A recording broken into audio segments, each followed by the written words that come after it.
First thing you need to do, if you have not written any of the manuscript, is not to go and hire a book coach or go to a book proposal workshop. Because the thing about memoir is, to sell a memoir when you're not Kim Kardashian or someone very famous, for example, a celebrity memoir, is you do need to have a very strong concept, and you also need to have a strong narrative voice. This is how a literary memoir gets signed by a publishing house, for example, or an agent. So rather than go and work on the book proposal, which does work very much for selling a non-fiction, which is not a narrative, I recommend that you do quite a bit of writing just to get your head around what the story actually is, understand your narrative voice, and wrap your head around the structure of what you are going to be sharing. Now, this might sound counter to what a lot of publishing coaches have to say about selling your story via a book proposal, but in my experience and the memoirs that I have seen get great book deals when the author is not already enormously famous, you do have to have a very strong concept and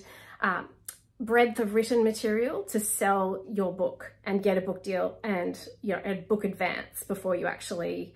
to sign the contract. Now, this is because memoir book proposals differ a little bit to non-fiction book proposals. Where the non-fiction book proposal asks for sample chapters, you can choose 2 or 3 sample chapters for your book proposal for a non-fiction that are not chronological and are not from the beginning of the book. You're really trying to show them, show potential publishers or agents in a non-fiction book proposal the breadth and the variety of what is going to be included in the book.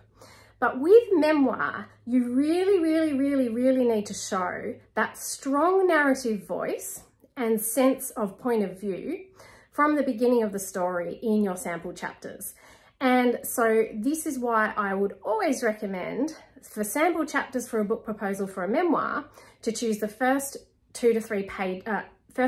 chapters of the memoir manuscript itself.